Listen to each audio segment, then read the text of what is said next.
This is Sizzle Lean, powered by Fit to Be Trained, coming to you from the Deep End Broadcasting Network studios in the lovely Virginia Beach, Virginia, here in the United States of America.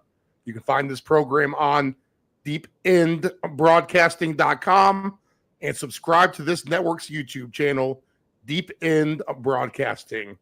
Here's your host of Sizzle Lean, Karen Dougherty. It still cracks me up every week. I don't think I'll ever tire of it.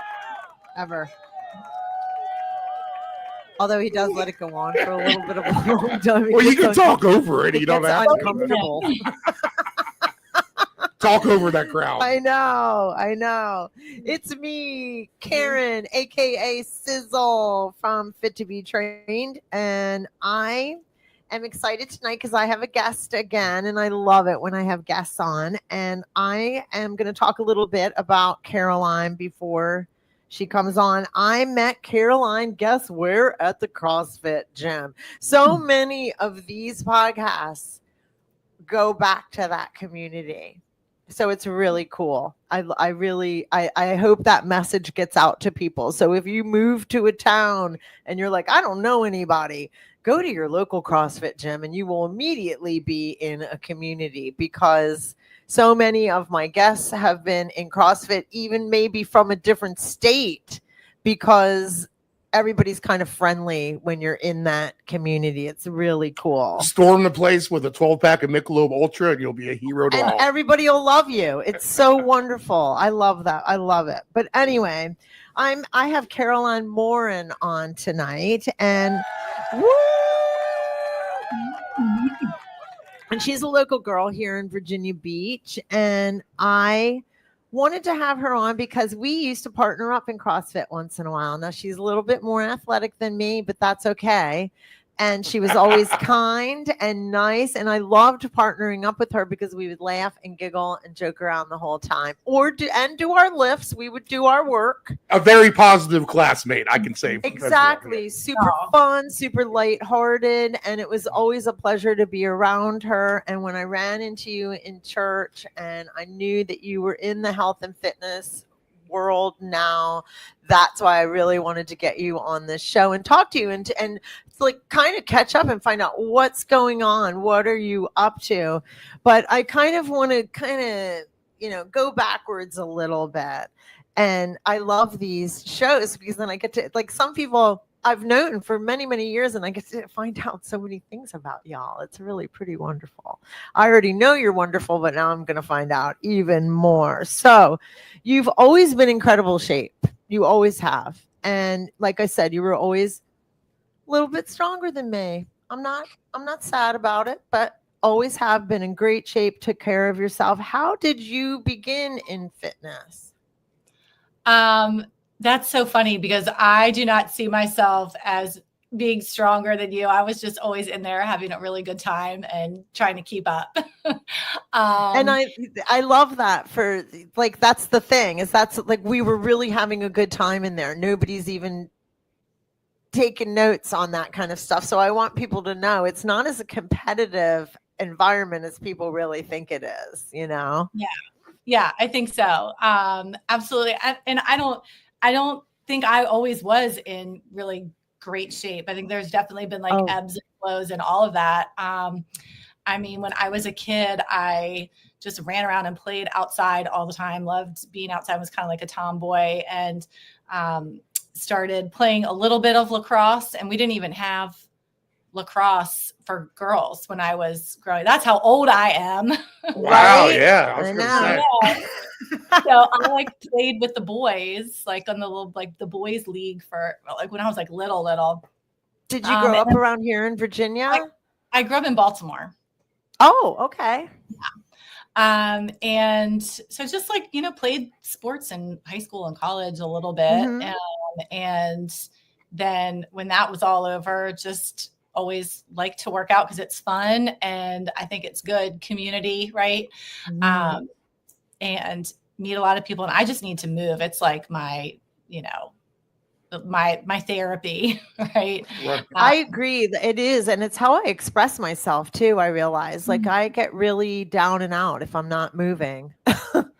Yeah. And I think there definitely have been like periods in my life when I wasn't moving, when like my kids were small and I felt like I couldn't afford to go to the gym, or I didn't have time to go to the gym, like different phases in life.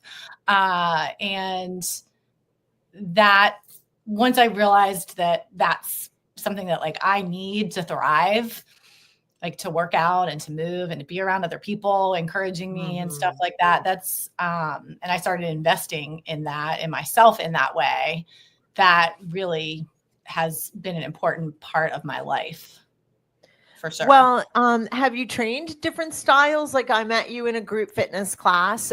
Have you always preferred group fitness or different styles? Have you tried like we talked a little bit, and I know that you do like to try different things. Do you have any favorites or? I loved CrossFit because I think especially the community, right?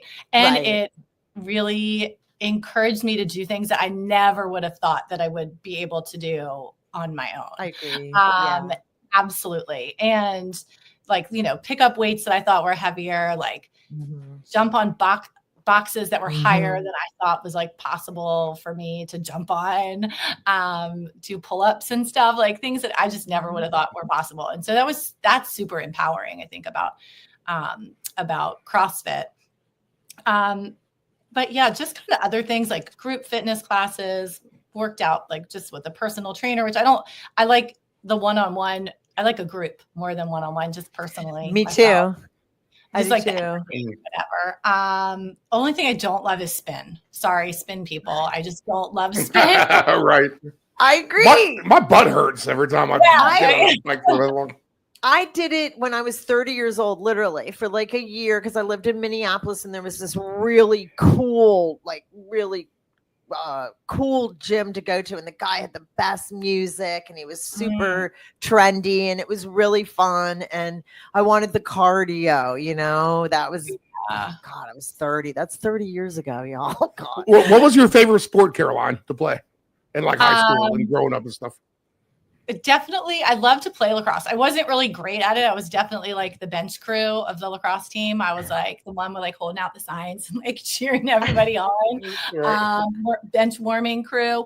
But I loved that, and a little bit of soccer and not basketball. I can't play basketball. Either. I can't run and dribble and I can't do it all. Traveling, I would always hear traveling. I would run and dribble at the same time. If you hold the ball and run, that's traveling. Yeah. Struggle. I'm a very good basketball player. Are you? I must admit myself. Yeah. Yes. I respect basketball people. Yeah. No one expects me to shoot the 3-point shot, yet I'll shoot it right in their face every time.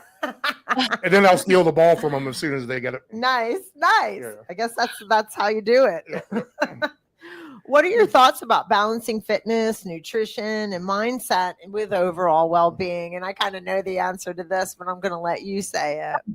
Oh my gosh, balancing it all is everything. I mean, I don't think you can really like tease apart, when somebody comes to me on like a wellness journey, trying to get more fit or maybe lose weight or maybe get healthier, like, I don't know, lower their A1C or like, improve their blood work numbers. It's never just one thing, right? It's never like just the gym or just nutrition or just like, it's managing stress and getting quality sleep and it's all of the things. And it's about figuring out like which lever to pull first that's going to impact the other elements and make interesting way to put it. I like that. The one that's the most important that's going to kind of bleed into the other factors. Yeah. Yeah. And that could be like different for everybody. Like which one is more. Absolutely. Right. When you start to like, when you wake up in the morning and like go to the gym and work out really well, you're like more inclined to eat a healthier lunch. Like you're like, oh, I just worked out. Like that felt so good. Right. I agree. So let's go into a little detail. What is your business name? What is it called? And what made you transition? I know you were a teacher for a long time. So let's talk about your business. Yes. I was a teacher for like 20 years, kind of on and off, and loved being a teacher. At some point during like pre-pandemic, I want to say, like those years are all blurry to all of us. Right. They really are. Guys do. And I had come across a certification to be a health coach. And I was like, oh, that looks like fun. Like just something as a hobby. My kids were getting older. I thought maybe it might be something fun to do, like as a side hustle when my kids were in college or something. And it was a really long process, and I learned so much about myself and had so much fun with it. And when we all got back into the classroom after being out of the classroom for the pandemic, people were stressed out. Like, teachers were stressed before all of that. But when we came back, there was a lot going on. And so I started bringing some of the health coaching kind of into my colleagues and doing some small group coaching, just kind of for fun. Wow. Yeah, but to be helpful to your colleagues, like, yeah, that's brilliant. It's kind of why you were probably put on that path, if you think about it. So you could help them when you that's really neat. I'm sorry, go on. No, there's so much synchronicity in all of that, for sure. Yeah, for sure. And I started having a lot of fun with that, realizing that I was able to take all the things I love the most about teaching and use them in coaching adults to do hard things themselves, right? And to feel better and to bring their best selves to work, because everybody who's a teacher loves being a teacher, but it's hard. And if we don't have that, and work-life balance is such a misnomer in all of that. But if we don't have life balance, right, and time spent taking care of ourselves as much as we're taking care of other people, then things start getting out of whack, right? It's really murky. Yes. And, sick and tired and overwhelmed and all of that. And I had been through that myself. Right. So it was just really fun and kind of healing for me to help other people do the same for themselves. That's fantastic. That's fantastic. And I can see you being so good at that, because you're just plain fun to be around. But I mean, that's really neat. I'm so happy that you were able to help those other teachers, because that was such a stressful, weird time, for the lack of better words. It was all so unique. Nobody in any industry knew how to handle that. It didn't matter if you were in science, finance, teaching, health, and fitness. Didn't matter. It was crazy. Well, you kind of covered a lot of the, how did you transition into this field? That was great. Did you get certifications? Yep.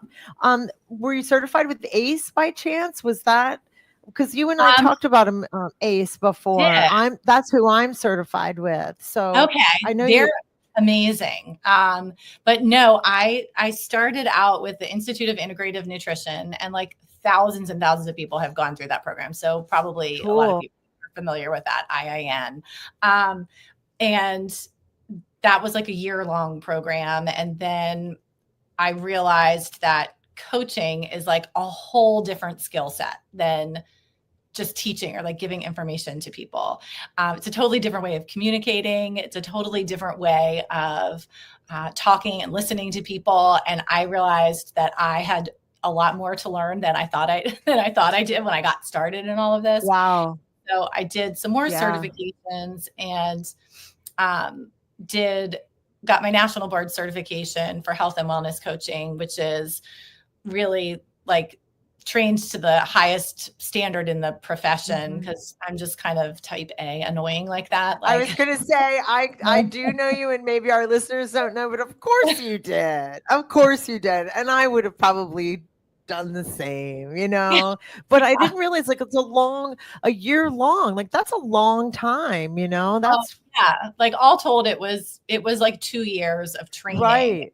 you know, getting hours in and everything. And then just like a lot of practice. And I feel like I'm just like scratching the surface to coaching and all of this. And I'm sure you experienced the same thing when we're like learning something new in this industry. There's always new things to learn. And that is what's cool about our industry. It is like you get bored, then you can go educate yourself and get something, you know, and we have to have a certain amount of CECs every year for all our certifications. It doesn't matter who we're certified with. Some are better than others, but most of us are done, you know, with a respected certification. You've got to get CECs. So it keeps us interesting and interested, you know. Yeah. So yeah, I love that. I love that it was so like Pilates Reformer was really long, and people think like, oh yeah, you teach the Pilates Reformer, oh no big deal, because there's all these boutique studios around and all that kind of stuff, and that's a little different. That's called working out with the Reformer, which is really super cool. But to learn the actual practice, it takes like 2 years, like you said, like to really. By the time I was done school, I had to go into Richmond. It's a really long process. And I think a lot of folks aren't really aware how educated fitness trainers, health coaches, wellness coaches are. You know, they think we're just out there in tights having a good time. Well, I'll tell you, there's a lot more to us than that.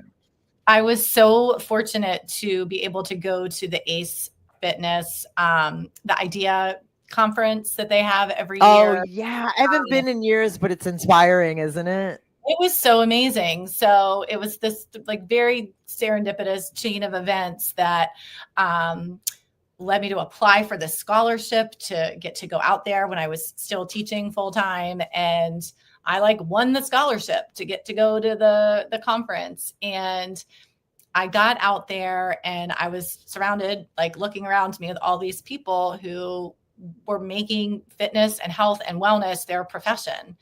And it sounds silly, but I was like, oh my gosh, like people do this for a living. Like this is a real thing. And I was like meeting people that I could see. It's a lot of happy people. Yeah. Right. A lot of really happy people, like following what they love, doing what they love. And inspiring each other. It's a loving crowd. It was great. It was, and that was what I think really, like, if you ask, like, what was like the one thing that like tipped the scales for me, it was definitely going to that conference and seeing what was possible and meeting such like smart, educated, trained, dedicated professionals. So. Right. I remember going to that, and it probably was IDEA. Were you out in California? Yes, thing in LA. Yeah, I was out in LA too when I went. It was years ago, and I went a couple times, and then my son was born, and those kind of things. But I used to go almost every year to that out in LA, and I remember like I'm Stott Pilates Marathon trained, and that's a very high level training and that's why school was so hard. But I remember her being there, like in the beginning. She's a Canadian girl, and like when it all started, and some of these trainers have evolved to huge levels, and it's so cool to see, and it's so cool to be a part of that. Like I remember just taking a little mat class with her, you know, and it's like, wow, look at her now. And she deserves to be where she's at, you know. She turns out a lot of really, really good educated trainers. I got something. Caroline, I'm looking at your website now, and you viewers and listeners can go check it out at CarolineMorin.healthcoaching.com. That's Caroline, Morin, healthcoaching.com. And I'm looking at your balanced snacks freebie section, which is all the way at the end. And if you sign up, you get 22 recipes right in your inbox. I see these lovely little peanut butter, little chocolate. I think they're already in Steve's inbox. Brownies. I'm Those signing are it good. now. I'm gonna make you some, Steve. I'm gonna make you some brownies. That sounds good for sure. But snacking is a huge thing. I mean, that's where you can make and break yourself at the end of the day. So maybe stress the importance of that and some of the things that are involved in some of these recipes you got going on here. Yeah, that's great. That's a great thing to do as a freebie, is give them snacks that you can monitor and approve of. Brilliant. In fact, I better look into that so I can share them with my clients. Oh my gosh, please do. I love it. I'm and all about myself. Because I snacked husband, last night and I had did? a little problem. Yes, I had those rice crackers, which are really, really good, but I went over. I just couldn't stop. And I was overtired, overstressed. And quite frankly, I'm not on weight loss right now. But as far as balance, I probably shouldn't have eaten the entire rest of the box. I didn't start it from the beginning, and then I had an ice cream cone, which I didn't feel guilty about either. But and I really enjoyed it. But we both know, that was because I was tired. You know, we have hungry, angry, lonely, tired, and I'm in recovery for addiction, and they use that as one of our tools. And you probably learned that in coaching. Hungry, angry, lonely, tired. So if you come up to if you come up on a point in your life where you're just like, okay, I'm going to, go off my diet, you say to yourself, or I don't mean to say diet because me and Caroline aren't going to put you on diets, but you know what I mean? Like if you're falling off on anything, am I hungry? Am I angry? Am I lonely? Am I tired? And if any of those things are going on, address that. And then you most likely, by the time you're done addressing it, you're not going to need that little snacky anymore. Yeah. That difference between understanding that physical hunger and that emotional hunger is huge for people. And there's nothing worse than polishing off the ice cream and then on top of that, feeling bad about it, and beating yourself up about it and going this shame spiral about overeating something. And so that's why I suggested, because I know it's ice cream season, and that tends to be one of the downfalls for a lot of my clients. It's either drinking wine or ice cream, and both of them I want them to be able to do. And right now I don't have a lot of clients dealing with the wine thing. It is more the ice cream thing. So the best thing I always say is I had an ice cream cone. Don't buy the gallon. Yeah. That's dangerous. Buy servings. Yes. Then if you have one serving, you're done, And we live very close to this amazing ice cream shop. So what if you walk to the ice cream shop and get the ice cream and walk home? Love it. It's funny that you said that, because I know what ice cream shop you're talking about. What's that called? Let's peg them real quick. A shout out, Blue Cow.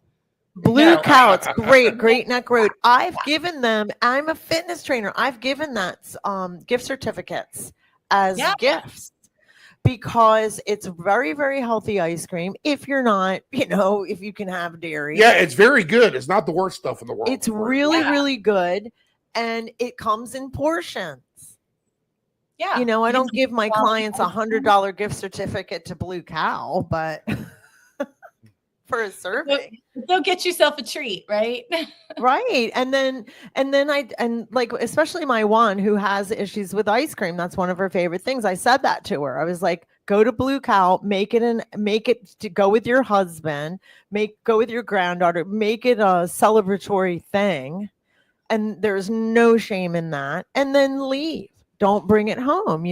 There are ways to really get around the snacking thing. Well, you should see some of these snacks on her page, Karen. Steve's on your page. I love it. So look, we got that speaks volumes, Caroline, about your page. Black bean and spinach egg muffins. Yum. Oh yeah. Edamame cream cheese toast. Oh, wow. Mm-hmm. I'm not the biggest salmon guy, but smoked salmon. I am. I love salmon. Avocado chicken wrap. As simple as that can be a good healthy snack, right? Yeah. I had chicken and avocado for And lunch. the chocolate peanut butter protein bars is where I'm at here. I know. That's where I get stuck too. It's so good. Right. But when we're fueled and we're like well fed and nourished, we tend to have a lot fewer like cravings or need to binge or all that. So it's I agree with you. Yes. Fueling and adding in all the good stuff. So who do you typically work with? Do you have a target audience, or what's going on with that? Or is it just anybody? I work with anybody. I've had clients like kind of all across the board, but generally the people who tend to find me are either women in their 40s and 50s who've like kind of tried everything and are sick of it. And some people are like on the fence about going on a weight loss medication and they're not really sure. And so, I mean, I've worked with clients who are on weight loss medication. I work with clients who don't want to do the weight loss medication and want to do it without the weight loss medication. And then I also work with a lot of teens. I get a lot of teens who kind of struggle with like unhealthy relationships with food. And they're really fun. They're my people. So it's kind of that's like really interesting. Yeah. Right. Yeah. Cause that's important. And that's always teens can be a hard group to reach. So I commend you for being able to, somebody's got to do that, and it's hard to reach them. So you must be pretty anointed to be able to reach the teen. I've got daughters. They keep me straight. What's the general stigma that teens usually have issues with food, Caroline? Is it just trying to live up to everyone, all their peers' expectations? It's like the same thing that we had in the 80s and the 90s. It's like body image stuff, and it's just different. Like in our era, it was like the skinny supermodels, and these girls have like the fit, athletic, like build, like that kind of like whatever body type is kind of changed, but it's still the same thing, right? And they're still like trying to chase another image of something. It's a lot of nonsense on like Instagram and TikTok. It's the same stuff that's getting all of us like try these tips or these tricks, and some of that can be like a super slippery slope for teenagers. Right. Once you start like searching healthy stuff, like some really unhealthy like tips and behaviors can start to come up to like really feed some super disordered eating habits. And that's kind of scary. Yes, it is. But I think that those are really the two things. But these girls are like, they're like in the know. Like they see their parents dieting. They like grew up seeing like their moms like struggling with body image and all the like the weight medication. And they're like, I don't want that. Like, I don't want that. I want something different. And so they're like kind of hungry for that information and like how to have a healthy lifestyle and do it well. Cause we just don't teach that very well in the No, we never have. If you think about it, Caroline, I never was taught anything about eating when I was growing up. Because they still teach no, not at all. Yep. Never. If you they think still about teach it, not even in health. It's like My Plate now, but they still teach like My Plate, which is not the healthiest of nutrition plans, in my opinion. And so, they don't understand some of the basics. They want to know information. They want to, I think it's about like learning to listen to their body. Right. How are they reaching you, Caroline? How are they hearing of you? How is this happening? Just word of mouth. I mean, I'm like on Instagram a little bit, but I don't like live there. So it's mostly just people who know me or have met me. Like I'm a real person. So Right. Word of mouth is key. That's why I wanted to it really is like, or getting people to hear, like it was so funny because I was talking about a podcast the other day and my buddy, who's a good friend, goes, "You have a podcast?" And I was like, I guess I better advertise that more. Right. Yeah, I do. And I've had it for a while. Oops. So you gotta self-promote a little bit, really, right? Yeah, and that's the hardest part, Where do you see your coaching business heading in the next few years?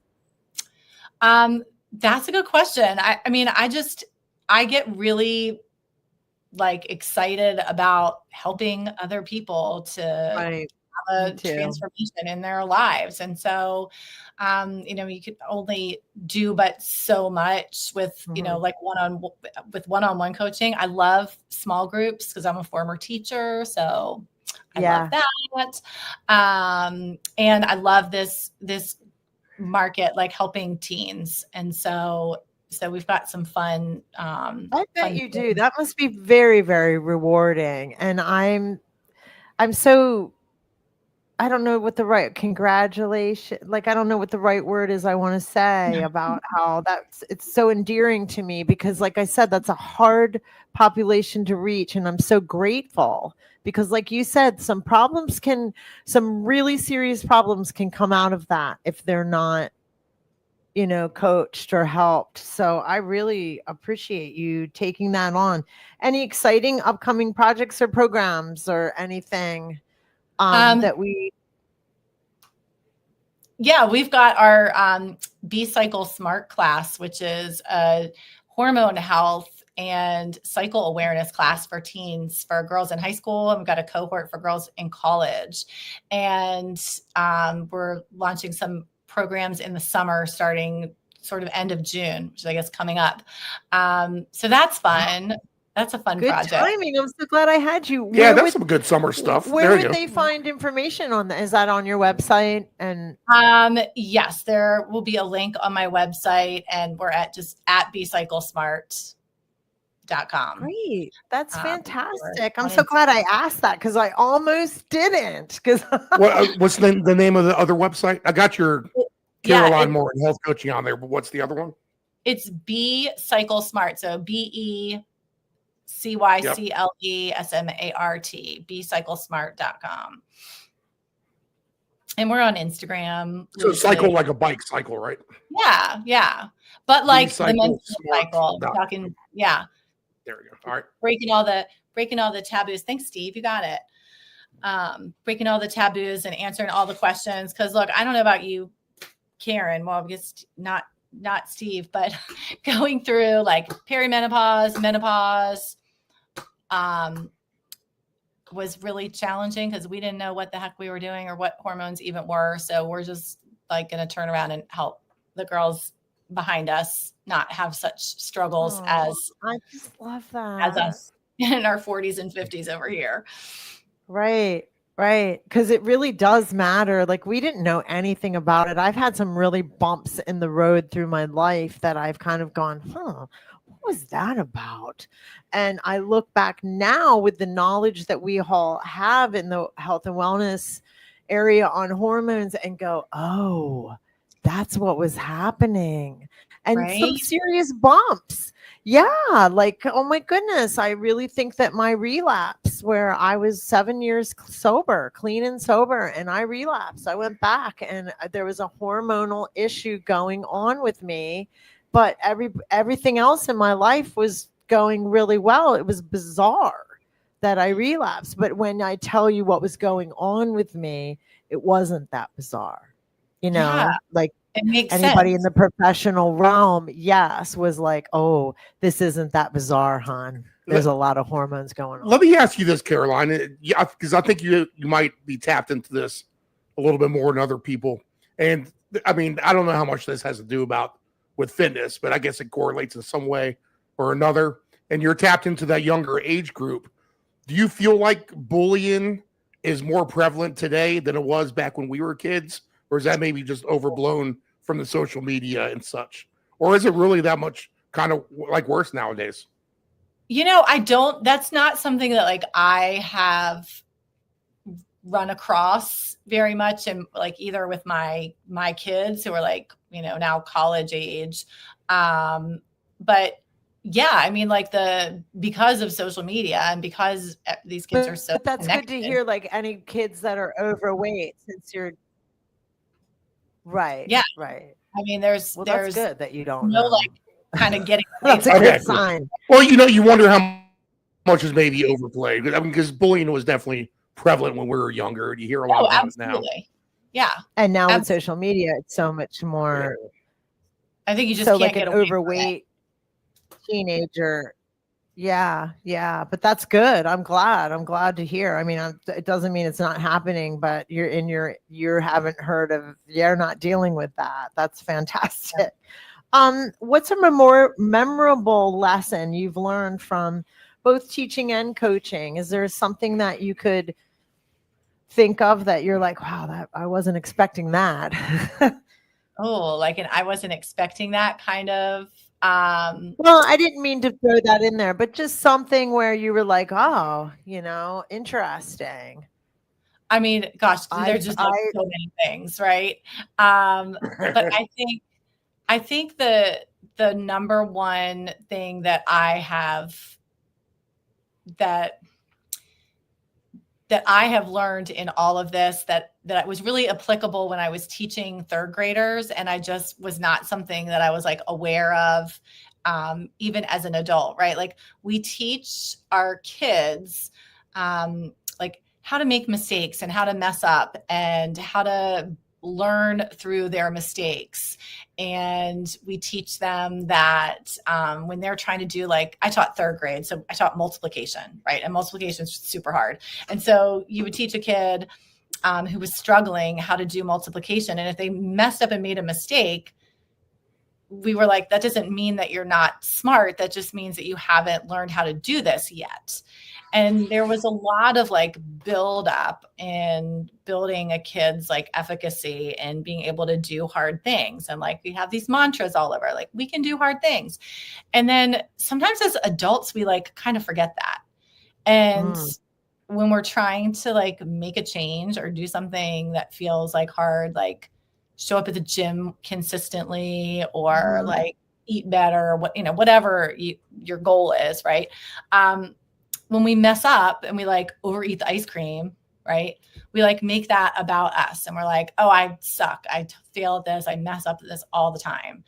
And when it gets hard, we're like, that just means it's because I'm bad at this, instead of knowing that means like I'm learning and growing and like doing something new. And so it's just going to be hard. And I think that there's just so many parallels that I see from like teaching third grade to helping adults with change. But well, I always tease clients like prepare to solve. Like when you start a new job, remember going to like I always joke with people, starting a new job is the worst. Oh yeah. And when I was in corporate America, where's the copy machine? Who's this and that? Like all the new stuff of where you just don't know where you're at. You're just kind of fumbling around. So it's kind of like that when you're starting anything new, and to give yourself a break is probably what you're teaching, Yeah. We need to give ourselves more break. Yeah, absolutely. Just prepare to be like not good at it, because think of the yogis. I mean, they're always like, it's the journey. It's the journey. You don't want to be. And if you were really good at something right away, then what would be the point of learning, And it's kind of is true, but we're hard on ourselves at times. And if you're not having fun on the journey, then like when you get there to the destination, it's like, what even is it? I don't even know. Yeah, and sometimes hard things are what really are most rewarding. I mean, we know that in fitness, the rewards, are you have to do some work. It's just the way it is. I'm in a school for sales right now, and you have to do the work or you're you have to put in the footwork. Everything is, moves like a machine. This is a kind of a fun one, and I don't mean to catch you off guard, but is there a fitness health myth you love debunking? Oh my gosh, so many. Where do I even I know, right? I know what mine is, but I'm going to keep my mouth shut. Oh, I want to know yours. Okay, you got to tell me yours. Mine is that most people don't eat enough. Oh, yeah. That's mine. Like when I get there, when I have them track their food, I have the pleasure of telling them that they need to eat more, and they're like, "What?" Oh my God, people cannot wrap their heads around that. That's so hard to understand because we're like conditioned into like believe that we've got to eat less and move more, right? So that would also be my number one health myth. But my new favorite number one myth to debunk is for women and like the fasted workout in the morning. I never knew this. Women do better having a little something to eat before the hard workout in the morning because our cortisol levels are up in the morning, us up, right? And if we fast and skip that and go right into our workout, our cortisol levels just keep going up and up and up and up. The food like kind of tells them, okay, we're safe. We can chill out. We can calm down now. And that is one of the other biggest challenges I see with my clients is that they're like stressed all the time. And so we don't need to keep like adding fuel to the cortisol fire. So I'm so glad you said that because guess who does that? Me. Yeah. And well, because I go to the 6 a.m. often. Right. For my own workouts. And I remember though, because when I started learning about cortisol a couple years back, that's, maybe more than a couple years, but you know what I mean? Cortisol was started to come to our attention and because I was a high stress person, but I remember thinking like, God, why if I've worked out, why am I more stressed? Yeah. And it was because of the cortisol.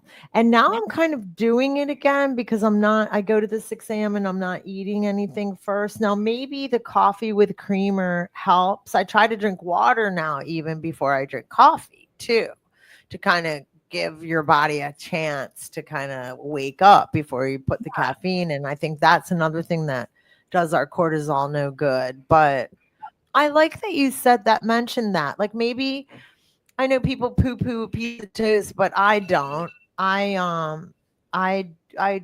like a nice, whole wheat, or I get that Dave's, and I haven't had it in so long, and I miss it. I like it with a little bit of butter on it, or even an avocado or something. I like that. I'm glad we had this little talk because I've been starting every morning this week at 5:30, so I haven't been eating. Yeah, I'm glad you mentioned that because get your act together, Karen. I know, right? Like practice what we preach. I've been like totally following Stacy Sims. And I will send you a podcast. She's like having a moment. She seems like she's on like everybody's podcast right now, but she studies women's health and women's physiology.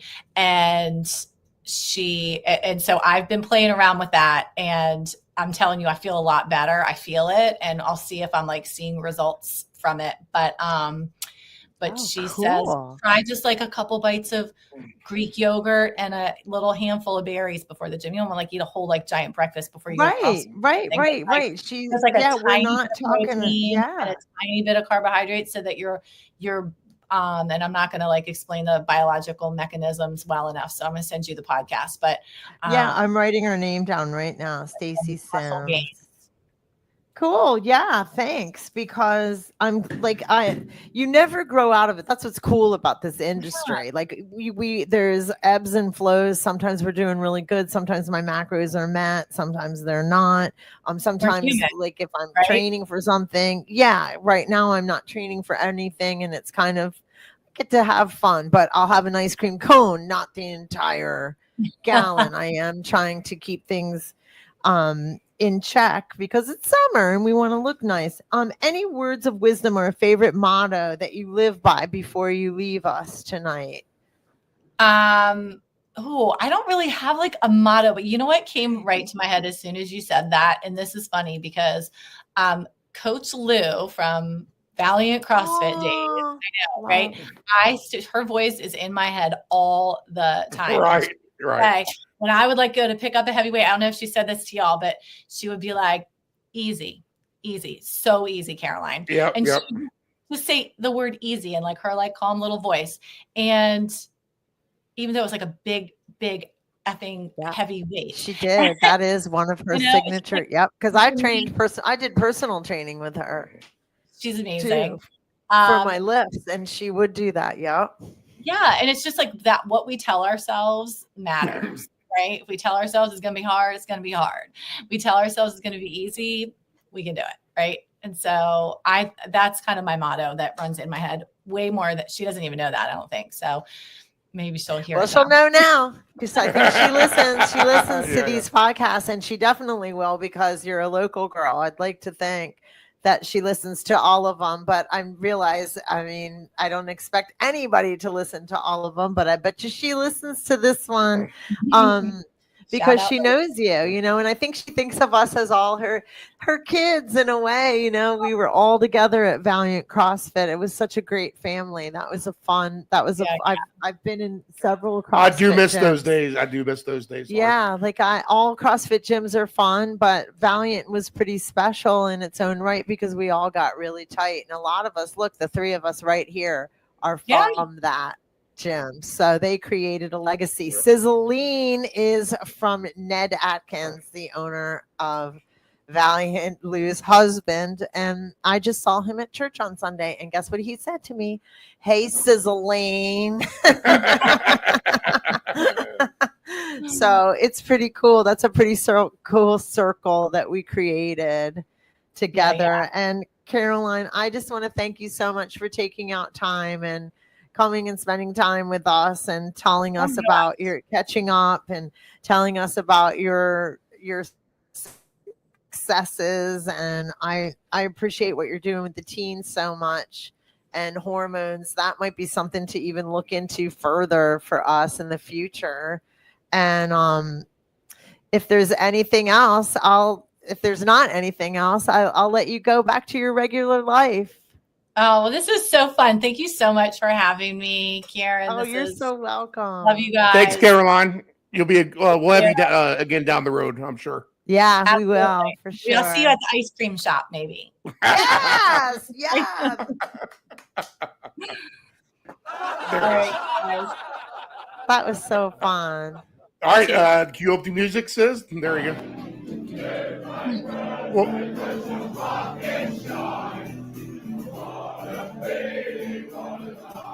all right, Caroline, thank you. Yeah, thank you.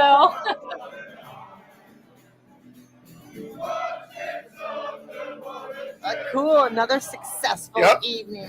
She was good. She's really good. Check out her website. I have it on the screen right now. But if you're listening, again, it's Caroline Morin, Morin, healthcoaching.com. All right, Karen. I guess we'll see you next week. I know, right? I just like listening to that song. Have a great night, Steve. Thank you. Thank you.